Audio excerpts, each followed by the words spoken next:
Well, we are just hours away from the calendar flipping on the 2024 portion of the NHL season.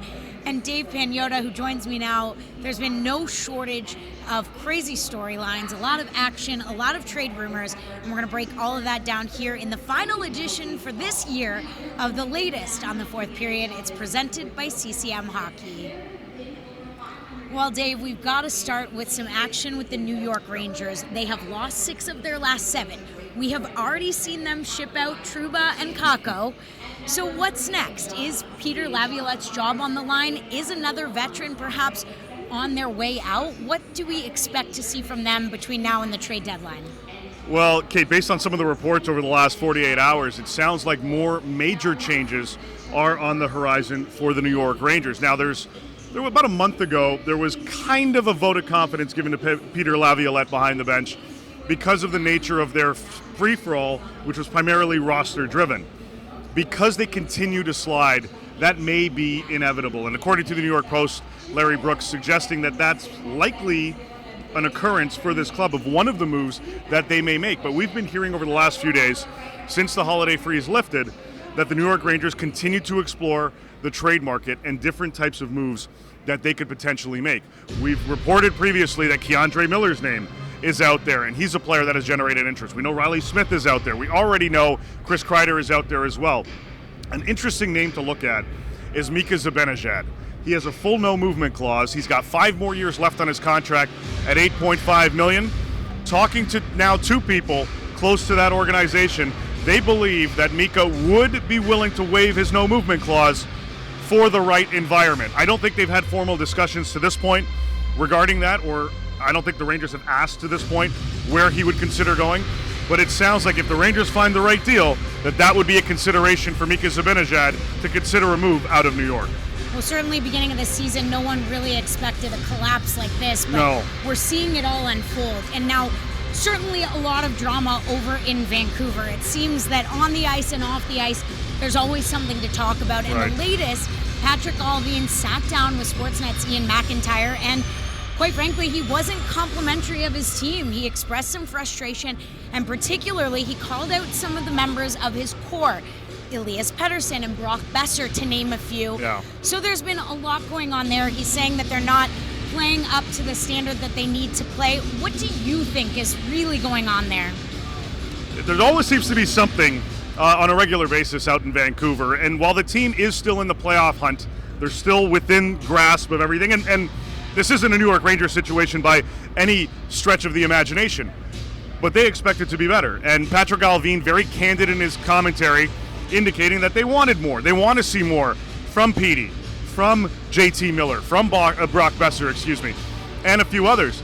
He also kind of hinted that, as history has shown, especially in recent history and in Jim Rutherford's tenure in the National Hockey League, that he's not afraid to make moves, big moves, early. We saw it last season with the Elias Lindholm deal.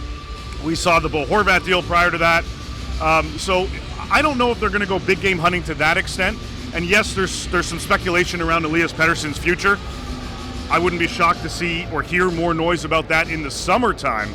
But the Vancouver Canucks, look, this is twofold. One, you want to light a flame under your players' butts, which didn't work in New York. And at the same time, you also want to put everyone on notice that they are going to look to make some changes. We know Vancouver wants a top 4 defenseman. Even when Filip Hronek comes back, that's still an area they want to address. But could they address the need up front to add some additional scoring and additional punch? I wouldn't be shocked to see that either. Vancouver definitely is looking. Patrik Allvin already admitted in that article as well that they are engaged in trade conversations. Again, history suggests they're going to make moves sooner rather than later. Let's see what happens once the calendar flips over to January in, 12 hours? Exactly, and you mentioned that maybe it didn't work in New York, but putting a little fire, and I would say that, Patrik Allvin usually keeps his cards close and isn't super outspoken, so this was a little out of the norm for him, and perhaps that'll work. Now, another team that we've talked about quite a bit this season is Montreal. Now, they've won 5 of their last 6, and they've got a healthier roster, yet it seems that they're continuing to be focused on that rebuild. Yeah. So do you think over the next few months we see them adding, or are they going to be subtracting? If they could do both, that would be the primary objective for Kent Hughes and the Montreal Canadiens. They have pieces that are available on the trade market, like David Savard, like Christian Dvorak, like Yoel Armia, and even Jake Evans, all on expiring contracts that are going to continue to generate interest going towards the trade deadline. Evans is an interesting one because they would love to keep him, but his value continues to skyrocket financially. So they may have to juggle the decision of keeping him on a long-term deal at decent money or moving him out and getting a solid asset in return. Mike Matheson's name's also out there. That being said, I talk about addition portion. They've made moves over the last couple of summers, bringing in Alex Newhook, bringing in Kirby Dach.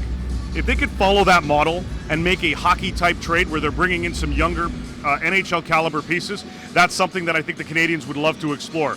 So they're going to look at both. They're going to look at moving out some pieces and collecting assets and potentially utilizing some of those assets to fill holes in other areas of their club for a long-term addition. Well, before we wrap up, we've got to talk about the Islanders because they're here in Toronto to take on the Maple Leafs. They're 13th in the Eastern Conference. They're healthier, but again, struggle to find consistency. And some of the names that we're hearing in some of the chatter, Brock Nelson, Kyle Palmieri. Do we think Lou Lamoriello is going to have to do something here ahead of the trade deadline? I think he's going to wait to see exactly what his team is made of. Yes, they're 13th. They're not significantly far points-wise, but they've got a big hill to climb if they want to get into playoff contention.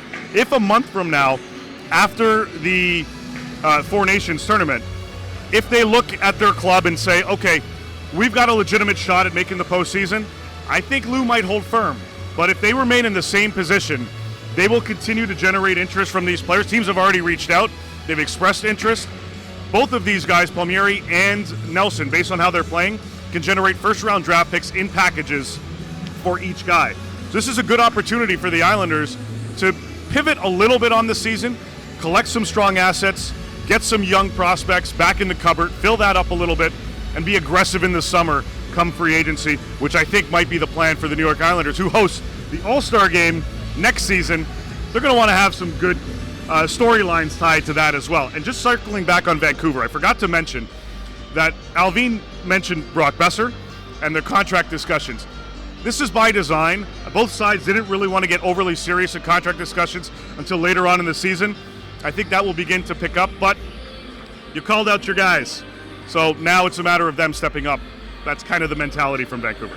Well, we'll wait and see on that in Vancouver and a handful of others. But we've got Puck Drop coming up here in Toronto. It's the first of a home-and-home between the Isles and the Leafs. Now, earlier this month, the Isles were victorious 6-3 of the Leafs, so we'll have to wait and see. But plenty of action as we get set to kick off 2025 in only a matter of hours. This is the latest on the fourth period, presented by CCM Hockey.